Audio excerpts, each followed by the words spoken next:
Onde Mtsan. This is Thongya, a podcast by the District 7 Legislative Office. Welcome to this month's episode of Thongya, a podcast put on by our Kiowa Tribe District 7 Legislative Office.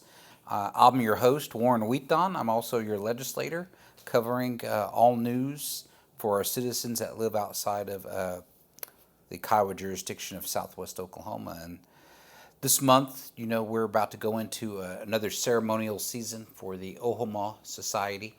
A little bit of our cultural piece. We always try to do something cultural every month so citizens can stay in tune with our Kiowa identity. And the Ohomah Society is a society that's been here for a long, long time. We actually got this dance.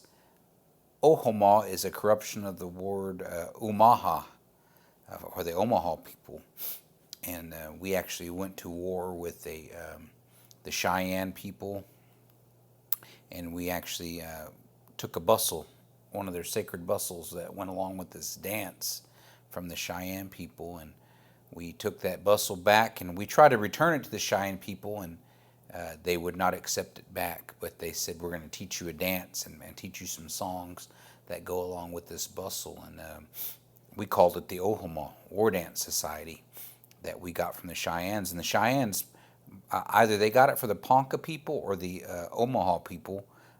Both those tribes are Dagihaw tribes. So we wanted to, we accepted peace, or made peace with the Cheyennes and accepted this dance. And so we've been doing it ever since. And so it became one of our societies within Kiowa culture. And Ohomah means war dance.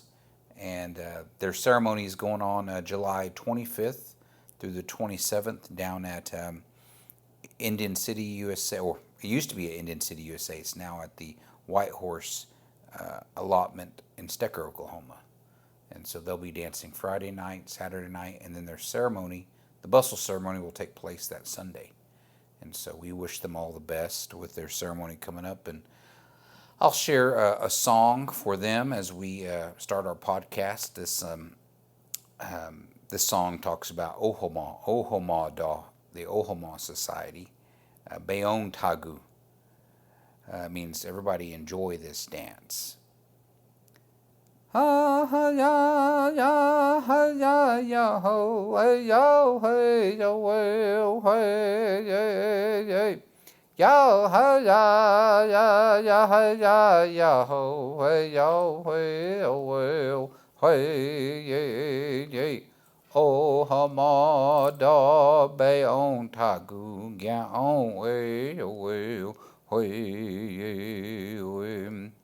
Yo ha ya ya ya hey ya ya ho hey yo hey hey ye ye. Ohomah Da Beon Tagu Gya on hey yo hey. Ya ha ya ya ya ya hey yo hey hey. Yo ha ya ya ha ya ho hey yo hey. Ohomah Da Beon Tagu Gya on hey hey. Yo hey ya ya ya hey ya ya ho hey yo hey. Ohomah Da Beon Tagu Gya on hey ya ha ya ya hey ya ya hey yo hey. Oh ya ya ho hey. Ohomah Da Beon Tagu Gya on hey hey. Yo hey ya ya ya ya ho hey yo hey.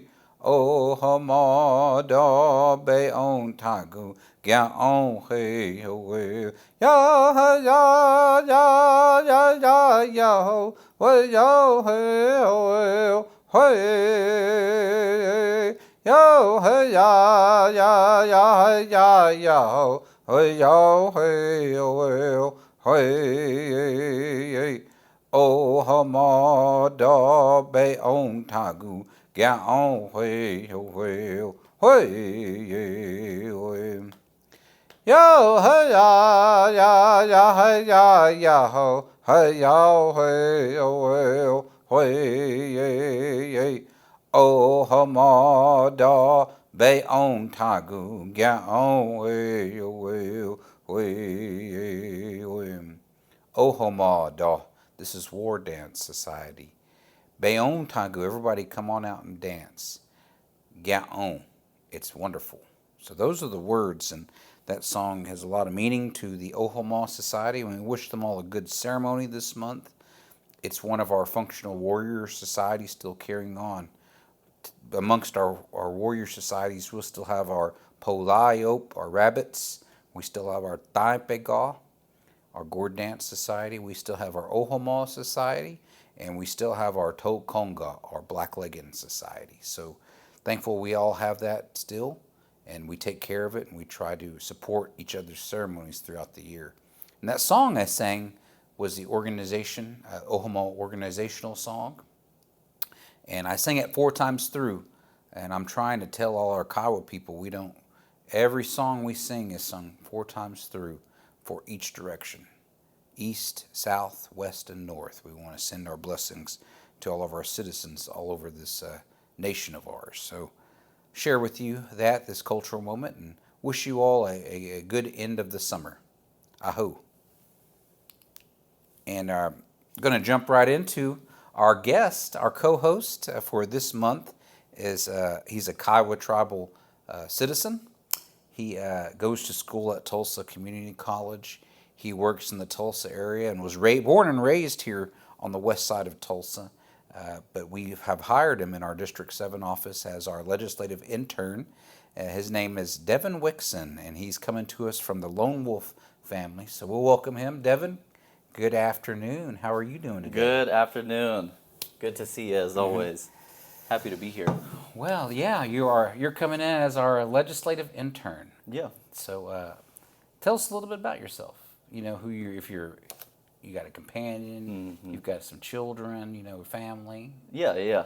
So, I grew up in West Tulsa mostly. I spent a little bit of time in the country, but I always claim the West Side more than anything.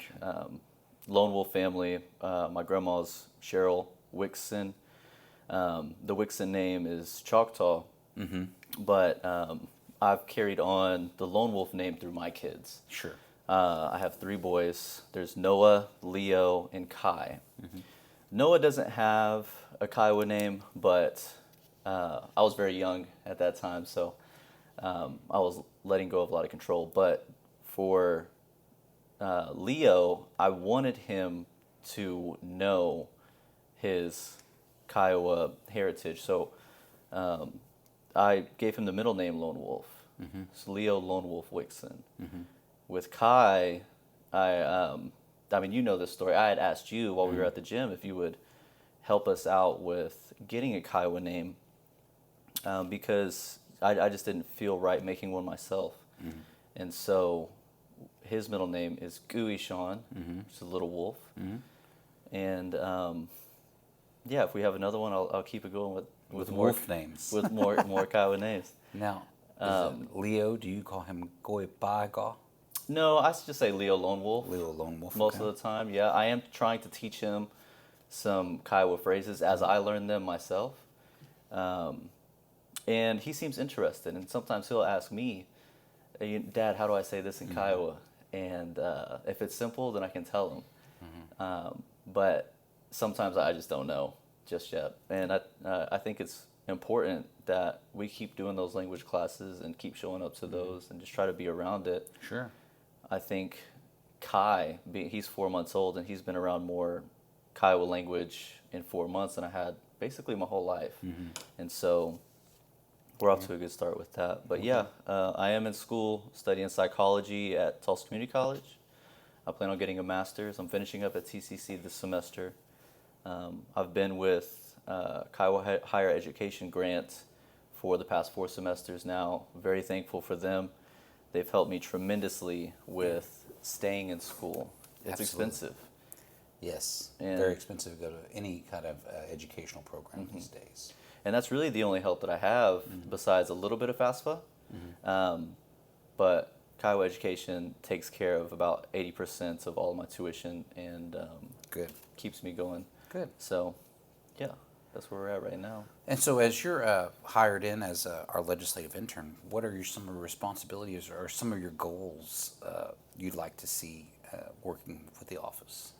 So I would say my main goal right now is to try to reach more citizens through social media and try to have higher attendance, more participation, and just inform our citizens as to what legislature does, how our tribal government operates, introduce our citizens to people that work within the government, and facilitate better communication from citizens to the tribal government.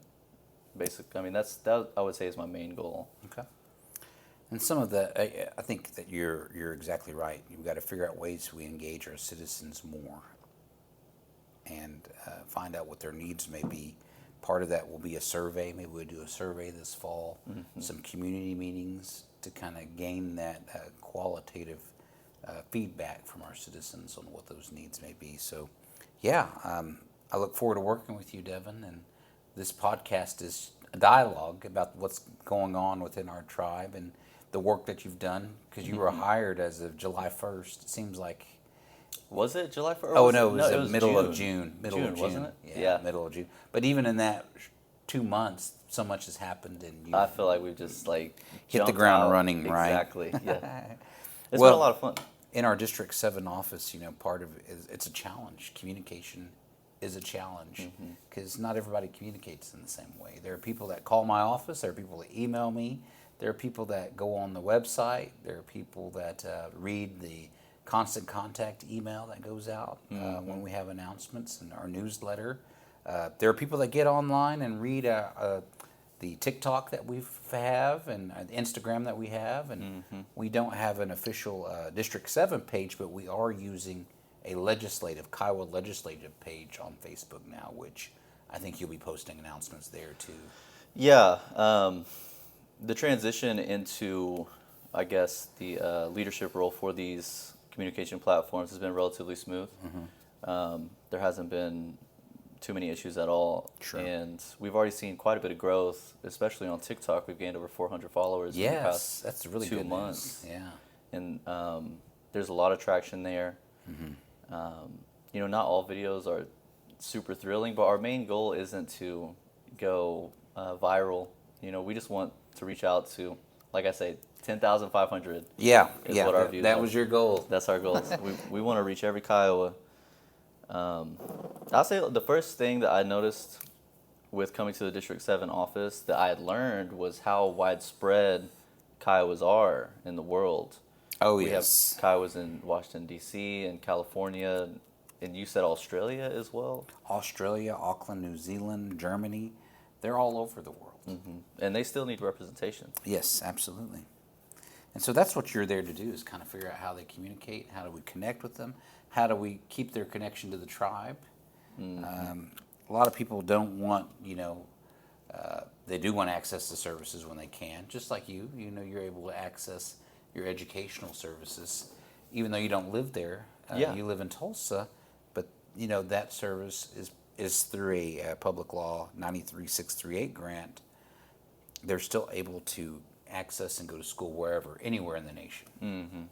And we wish more programs could do that. Absolutely. So let's jump right into some of the work that you've been doing. I know that we had talked about this past month, and the legislature just approved the Hearth Act, our leasing code for the tribe. Yes. I'll give a little bit of the history and things that you wanted to kind of help clarify and what your role is. But the Hearth Act is essentially a leasing code for the tribe. The tribe holds land that is in trust that we should be able to lease on our own and not have to go through lease agreements to the Bureau of Indian Affairs, which are subject to the approval of the Secretary of Interior. But We have communal property that we feel like we need to take over, and we need to be the one that's leasing that property to farmers or individuals, individual tribal members or non-Indian tribal members. There's a lot out there that we should be doing in terms of leasing our tribal land. And part of what this HERTH Act does is lay out the guidelines for a code that we can authoritatively set leases Yeah. and lease that property out. I think there's a lot of red tape that was going through the Bureau of Indian Affairs. Leases weren't getting done, and we also weren't getting a good price for our tribal land. The BIA would set the amount the lease was going to be made out for, and sometimes that wasn't always the best deal for the tribe. So Right. I look forward to laying out what we have already approved these guidelines. The HERTH Act is actually, you can go to the tribal website, kiowatribe.org, go to the legislative page, and you can actually read the HERTH Act. We posted the entire act on there so you can read through it. But it is a leasing code essentially, and the tribe wanted to ensure that we are taking back our lease responsibilities, but that we're also going to be able to not have to go through the Secretary of Interior every time we want to approve a lease. Because under the old BIA system, the tribe would have to go to the Secretary of Interior and get their approval before we could actually enter into a lease agreement. Too many hoops. Too many hoops to go through, and I think this kind of is an extension of our sovereignty. Why do we, if we're a sovereign nation, why do we have to go through the Bureau of Indian Affairs to get a simple lease approved? No, I agree. And so that's something that's going to change with this new leasing code. The second issue was really our name change, our Kiowa tribe name change. We took out the Kiowa tribe of Oklahoma in 2017. It's still pending change in the code of federal regulations, but that is being worked right now because the legislature has passed a resolution to change that name. And so this HERTH Act is actually in line with that name change too. So it'd just be the Kiowa tribe. It would just be the Kiowa tribe, and that's the name of the leaser to the leasee. One more thing to kind of talk about is as we extend our sovereignty out through our tribal lands, the federal government wants us to assert our authority and our sovereignty in that way because it's been really costly to the federal government, would have all these workers in the Bureau of Indian Affairs. It's a bureaucracy, so to speak, so they're paying all these people to administer these programs. Well, it becomes costly to the federal government, so they want to see tribes take this over, and it's a good time for our Department of Natural Resources to get a leasing code in line so they can start administering our leases on tribal property. And so I guess my only question for that would be, what does that mean for a citizen, and how does it benefit them if they were wanting housing per se? Does that facilitate it? No, not necessarily. If they were wanting housing for the Lease Act, it really doesn't affect their leases or their housing that might be on trust property. If they wanted to build a house on trust property, you'd have to work through housing on that. Okay. And the tribe has not built a house in a long, long time, so we're still working through how we're going to do that. And I know that there's some housing that's going to be built on tribal property, on the property behind the tribal dance ground in Carnegie. Really? I think their plan is they were going to build 8 houses, and I think they're going to back that up to 4. An elder housing community to kind of help them figure out, what does that look like, right? Yeah. So getting that housing set up is what the housing authority is working on right now. Okay. But those houses would be on tribal property, and therefore those individuals would be the leasee to the tribe, paying rent to the tribe for that housing addition. Yeah, and I feel like that's like ultimate sustainability for the tribe, because it's just the money stays within the tribe for tribal people. Exactly. It just kind of cycles back. The first thing that woke me up with working for the office was the Terra ordinance that you handed over to me to read over. I have taken government classes, of course, over the years in school, and I was very fond of them. But seeing an actual ordinance and reading through it extensively shows just how much work that legislators have to put into making these laws go into effect. There's a lot of details that I think individuals outside of government industry would be a little shocked by. Just pages on pages of stipulations, and it all matters, and it all affects each citizen, especially if you're working for the tribe.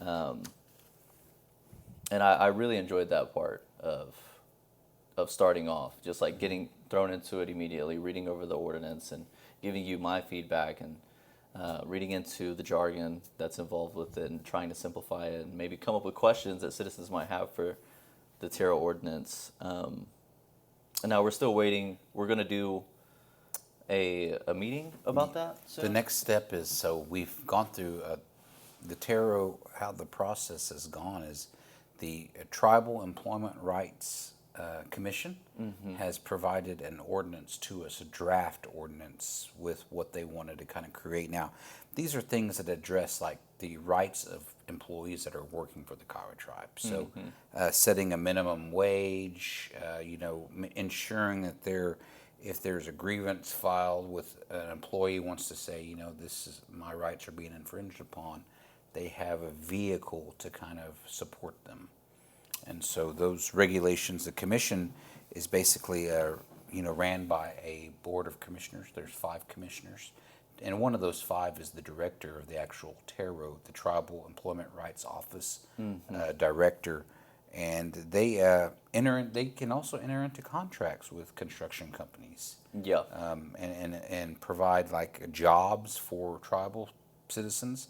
If, say, for example, this if you were building a building on tribal property, they would enter the contract and say, hey, we want this many Indians to be employed on this project, so that they are helping employees get jobs, but also ensure that those employees are treated properly by their employer. And so there's some things that are in that ordinance, I think, that we're still working through. It's in draft mode, but they gave us that draft. We went back through our legislative process. All the legislators take a look at it. They read through it. And we work with our legal counsel as a legislature to kind of come back and say, maybe something was left out here. We put that in. Yeah. Maybe something needs to change. It's really not in line with what other tribes are doing. Let's look at that. And then we come back to the table and we all discuss it with the actual Terra Commission on board. Yeah. So that we're all comfortable, we're all on the same page. We know why, maybe something was omitted. We know why it was omitted. Or maybe if something was added, we know why it was added and it's justifiable. So that's the work that we're doing right now to ensure that we're protecting our employees' rights as they work within the tribe and other businesses within our jurisdiction. Yeah, that's what I liked a lot about the Terra ordinance was Indian preference. It seemed as if it was meant to build up our nations. And it's not just Kiowa Indians, it's all Indians that will have that preference. And it's not just for employees either. I noticed that it was also for businesses, that there's Indian preference to hire Indian-owned businesses. Yeah. And it couldn't just be like, there's an Indian partner. Yeah. It has to be majority partnership. And so I think those stipulations are incredibly important, especially further down the road. Absolutely. So that's kind of what we've been, I think part of your job too as a legislative intern is communication, You read these laws, we work on them together, but you ultimately kind of communicate to our citizens what the work that we're doing on as a legislature and what this means. So that's the process we're through right now. Right now we're waiting to go back to the Terra Commission. Here is our legislative edits. Let's sit down and let's talk about it and let's get something passed. So hopefully that'll be done in August. Yeah. Yeah, we'll have a public hearing here shortly and kind of talk about some of those things moving forward.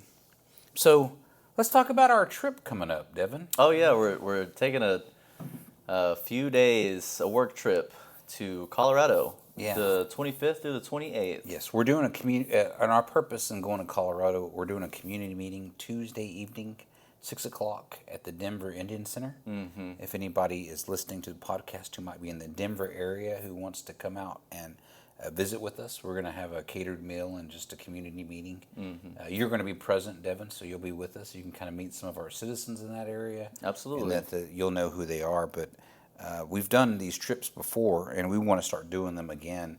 It's just funding. Funding is so limited on how much we can travel. Right. So I'd still like to go out to Wichita this year, Albuquerque, Denver, Dallas, those hubs where Indian people live. We'll still try to get out there this year and do a community meeting in these different areas. But Denver is the next place we're going to be there, August the 25th through the 28th. And our objective is to have that community meeting with citizens. But also we're going to meet with the city of Denver, some council members for the city. Right. They have some projects that they want the tribe support on. One of those is a actual like tribal embassy, an American Indian cultural embassy that they want to build. I think by the Denver International Airport, north of the city of Denver. Okay. And so they want to pass a $20 million bond project, and I think they need $15 million dollars from the city to keep the project alive. And ultimately, it would be a cultural embassy that would just highlight, First Nations people, American Indian people, tribes that have moved through the Colorado area. And I had worked previously with the, I think it's the Sacred people of the Sacred Land, their Truth, Reconciliation, and Education Committee or Commission. The acronym is TREC, T-R-E-C. Okay. They released a report, and the Kiowa tribe was a part of that report. Mm-hmm. And so the 1851 Treaty of Fort Laramie, that was a treaty that assigned people's lands in the state of Colorado. They wanted to include the Kiowas, but they couldn't find where the Kiowas were at the time. So you got to remember, we were still migrating through Colorado, Kansas, moving into the Panhandle of Texas and Oklahoma. Well, they wanted to establish a treaty with the Kiowa tribe, but they couldn't find us, probably because we had moved south, a little bit out of the area. Yeah. But we were still migrating from the Black Hills area. That's part of our history. We came from Canada down to the Yellowstone Mountain region, over to the Black Hills, and we moved south. And so we were migrating from Canada. I wish we would have stayed in Canada myself, or the Yellowstone Mountains. Who knows? But who knows where we would have been at. But anyway, that 1851 Treaty of Fort Laramie, we were left out, and so that TREC Commission report wants to see how they can partner with the Kiowa tribe to ensure they're represented in the state of Colorado. And so I'd seen on the map that in Colorado there's a Kiowa County and a town of Kiowa. Town Kiowa. So Amanda Hill's going to be with us. Yes, she's our Tribal Historic Preservation Officer. She's an expert. What do you think what are some of our best case scenarios leaving Colorado or being there? Well, we are meeting with the TREC Commission, and so our main thing is to consult with them and try to identify how we can partner with the TREC Commission, who have funding, to kind of see where we can partner. It could be partnering to create this tribal embassy for the state of Colorado. But it could also lead into other things. Since we migrated through that state, perhaps there's national parks, there's areas that Kiowa people have a tie to that we can reestablish those ties. And perhaps one thing that me and Amanda Hill have been talking about is having access to some of those areas for harvesting buffalo. Or elk. Well, and didn't we just wasn't our herd from Colorado? Yeah, it came from the city of Denver. Okay. So the 10 buffalo we got came from the Intertribal Buffalo Council. Okay. But they were specific to, they were from a specific herd that's actually managed by the city of Colorado. Oh, okay. So they gave, when those buffalo came, I think in April, it was in April when they came, the Chairman Spotted Bird traveled up there and met with the city of Denver city council members, and they gave those gifts to us, and now we have to manage them. But I think it's good that we continue that partnership there. Absolutely. Beyond, because there's other, like, for example, there's a national wildlife refuge. I think it's called the Arsenal. It's north of Denver there. It's an Arsenal wildlife refuge. Perhaps what Amanda has been saying to me is there are parks, there are areas that people want Kiowas to travel to for hunting, Yeah. harvesting game. We just haven't figured out what that looks like yet. Maybe to like get back to our old ways. Old ways of sustaining, maybe harvesting a buffalo, learning how to keep how to butcher a buffalo, and then how to properly tan the hide and bring back the meat. Yeah. I think that'd be an interesting project to have, something that we could definitely look at. Absolutely. So that's our trip, and so our priority is really to come back with that consultation with a clear idea of what we need to work on To in establish partnership. stronger relationships. And then we'll meet with some city council members for the city of Denver. We'll also meet with the Trek Commission, Rick Williams, and kind of look at, if there are funds available for the tribe to utilize in creating these plans or creating these partnerships. Then we'll see if we can't tap into that money too. So, Rick Williams is a Oglala Lakota. He's also it- Cheyenne and Arapaho. Rick Williams or Waters? Well, there's two Ricks Oh, in okay. Denver. I'm glad you asked that, because Yeah. Rick Williams works with the Trek Commission. He's Oglala Lakota, Cheyenne, and Arapaho, but he's got a real close connection with the Imhula family. Okay. And he's worked with Kiowas before around the Denver area. Rick Nice. Waters is Kiowa and Cherokee, Okay. and he's the director of the Denver Indian Center. So they have a Denver Indian Center in the city there. So he's kind of helping us coordinate the meeting that we're going to have on Tuesday, but he's also the person that is going to take us around and meet some of the city officials. Nice. I think they're going to take us on a tour of what they see as the location for the American Indian Tribal Embassy in Denver. You know, it would be interesting. We should really pay attention to the way that they're running things at that Indian Center, because I know here in Tulsa, Monroe Nichols is wanting to do an intertribal Indian Center here. Yeah, Maybe, we can bring back some notes and talk to him about it. And some ideas. Yeah, because, absolutely. we need to be included in that Yeah, absolutely. for the Tulsa Indian Center. Well, and I think that's the key is Denver has the city of Denver wants to formulate a nation-to-nation relationship with tribes who have ties to Colorado. And we already see that they want to ensure that their stories being told in their Denver Art Museum, that they're telling the story behind, Native people in that area. Yeah. And it's not just Lakota or Cheyenne. Kiowas should be a part of that. So Absolutely. being brought to that table is meaningful to us, and we hope that we can leave that meeting in Denver with some good ideas and bring them back to the people. I think that's a key, and I always tell people, I know that our executive branch travels, that's fine, Yeah. but what are we getting back? We should always come back with a partnership, a plan, something. Even we should if come it's a back. check. Yeah, absolutely. We should. You can't just travel just to travel. We got to bring something back to the people. Absolutely, yeah. How are we going to help? If it's a program, an idea, a partnership, yes, all for it. But we got to bring something back. So I know you'll help me with that. Or at least a date for a second date. Yes, exactly. First dates go. If the first date goes well, we'll have a second date. So, well, that's about it for what we're doing here this month. I know Yep. that we have some community meetings coming up. We're going to schedule for our language class. I believe it's going to be scheduled for that August 18th. August the 18th. Yep. Here in the Tulsa office, 15 East 16th Street.